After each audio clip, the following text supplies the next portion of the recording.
Hello, esteemed viewers, and welcome back to our channel, where we meticulously unravel the intricate tapestries of royal life and global diplomacy. Today, we are poised to delve into a truly captivating and, frankly, rather vexing situation that has sent ripples of concern through the hallowed halls of Buckingham Palace, just as a pivotal moment in international relations approaches. The very foundations of royal decorum and diplomatic finesse are being tested, presenting a formidable challenge to the monarchy and the government alike. Before we embark on this intriguing journey through the latest royal and political developments, I kindly ask you to take a moment to show your support. Please do remember to like this video, subscribe to our channel if you haven't already, and hit that notification bell so you don't miss any of our in-depth analyses. Your engagement truly helps us bring these stories to light. Now, let us turn our attention to the heart of the matter. Buckingham Palace finds itself in an unenviable position, grappling with a significant and deeply unwelcome setback. This unforeseen obstacle has emerged just days before what promises to be a crucial state visit from the United States, a visit that was already shrouded in a palpable sense of nervousness and anticipation.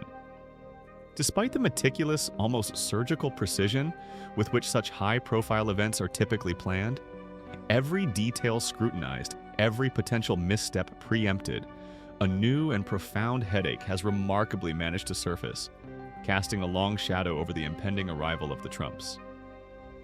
At the epicenter of this renewed tension lies a figure who has, regrettably, become synonymous with controversy: Prince Andrew, the Duke of York. His name, for far too long, has been inextricably linked with the shadowy dealings and unsavory connections of the late convicted sex offender, Jeffrey Epstein.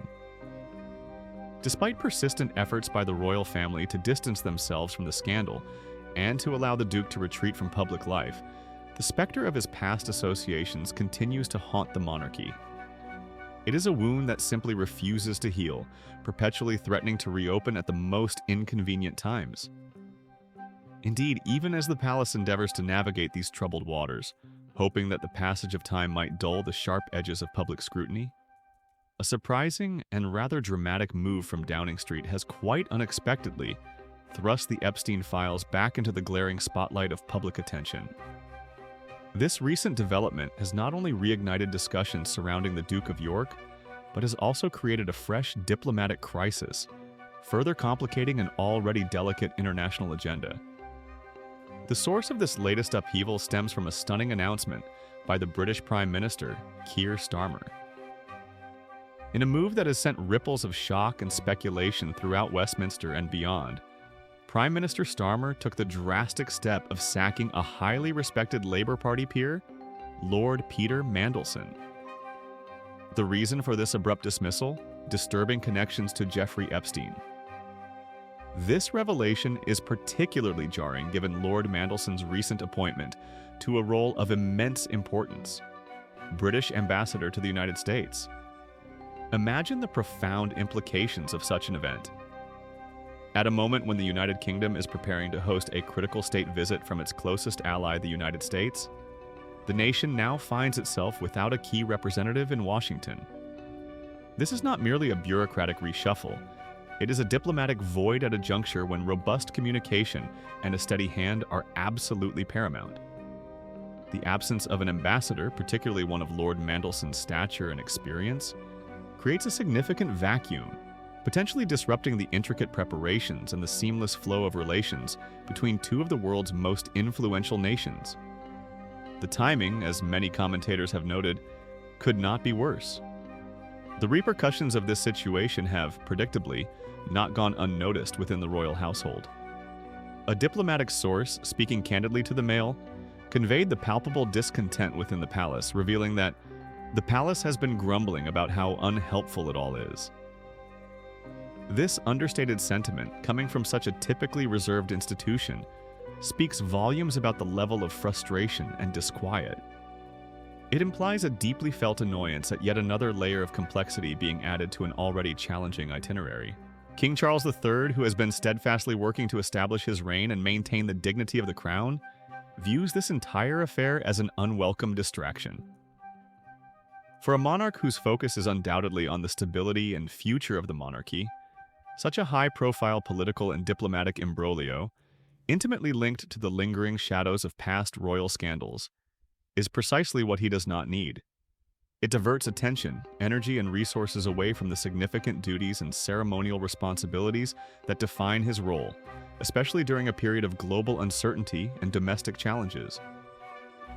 The king, one can surmise, desires nothing more than a smooth and successful state visit, free from the kind of extraneous controversies that threaten to overshadow its true purpose. This particular state visit by Donald Trump is in itself a matter of considerable historical weight and diplomatic intrigue. It marks an unprecedented second state visit for the former president, a rare occurrence that underscores the unique nature of the relationship between the United States and the United Kingdom, often referred to as the special relationship. Before this grand formal occasion was definitively inked, there had been a strong inclination within certain circles for the visit to be an informal one. This preference for a more low-key engagement was particularly pronounced following some of the controversial remarks that President Trump had made during his previous time in office, which at times caused considerable diplomatic discomfort. However, despite these reservations, the UK government under Prime Minister Starmer was undeniably eager to cultivate and maintain stronger ties with the United States. The strategic importance of the Anglo-American alliance, particularly in an evolving global landscape, was deemed too critical to compromise. This governmental imperative was so strong, in fact, that it was prepared to proceed with a full state visit even if it meant, as one might infer, going against the king's wishes, or at the very least, against the initial inclinations of the monarch and his advisors. Such a divergence of opinion between Downing Street and Buckingham Palace, while not unheard of in the annals of British history, always speaks to a delicate balance of power and influence. The existence of such internal friction is not mere speculation. A courtier speaking confidentially to the Daily Beast back in June candidly described the situation as an embarrassing situation for the palace, highlighting the secret tensions that had been brewing beneath the surface with Downing Street. This suggests a deeper, ongoing struggle between the traditional, protocol-driven approach of the monarchy and the more politically pragmatic and perhaps assertive stance of the government. Another former courtier, also speaking to the Daily Beast, offered a particularly insightful, if somewhat blunt, assessment of how the full state visit came to be. They asserted that Charles has been bounced into doing it now by Trump. This vivid phrase paints a picture of a monarch who, despite initial preferences for a less formal engagement, found himself in a position where he had little choice but to acquiesce to the demands or strong expectations emanating from the American side.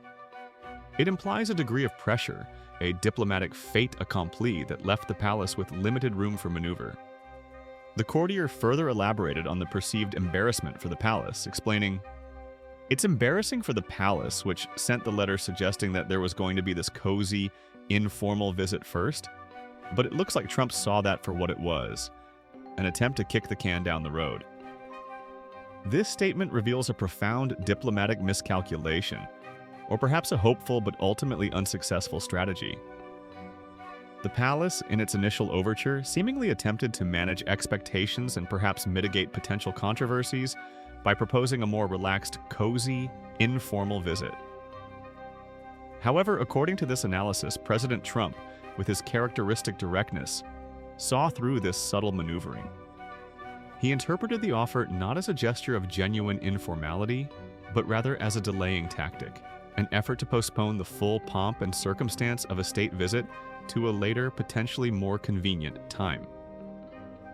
His subsequent insistence on a full state visit, therefore, effectively called the palace's bluff, leaving them in a somewhat awkward and exposed position. This entire confluence of events, the lingering shadow of Prince Andrew and the Epstein scandal, the shocking dismissal of a newly appointed ambassador due to Epstein ties, the unprecedented nature of a second Trump state visit, and the underlying tensions between Buckingham Palace and Downing Street, creates a truly tumultuous backdrop for what is meant to be a showcase of Anglo-American solidarity. It highlights the intricate and often precarious dance between royal tradition, political necessity, and the ever-present demands of public scrutiny. The upcoming state visit is not merely a series of ceremonial engagements, It is a vital opportunity for both nations to reaffirm their strategic partnership, discuss pressing global issues, and project an image of unity and strength. Yet, with these recent developments, the focus risks shifting from substantive discussions to managing a series of unexpected crises. The absence of a U.S. ambassador in particular could complicate the smooth execution of the visit's political agenda, while the renewed focus on the Epstein scandal could overshadow the positive message both governments hope to convey. In essence, the British establishment finds itself navigating a truly complex and challenging diplomatic landscape. The monarchy, an institution built on tradition and continuity, must now contend with the unpredictable currents of modern politics and the enduring impact of past controversies. Downing Street, in its pursuit of robust international relations, has made a bold and potentially disruptive move that has reverberated through both political and royal circles. And at the heart of it all lies the delicate balance of power and the imperative to maintain a strong, stable image on the global stage, even as internal pressures and external events conspire to test its resolve. This unfolding saga certainly gives us much to reflect upon regarding the intricate dynamics of power, the enduring legacy of scandal, and the delicate art of international diplomacy. The coming days promise to be an extraordinary test for all involved, as the world watches to see how the United Kingdom navigates these turbulent waters. What are your thoughts on this complex situation? Do you believe the palace's concerns are justified? How do you think this will impact the state visit and Anglo-American relations? Please share your opinions and insights in the comments section below.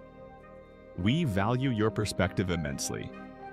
Don't forget to like this video, subscribe to our channel for more in-depth analyses of royal and global affairs, and join us for our next update as we continue to monitor these fascinating developments. Thank you for watching, and until next time, take care.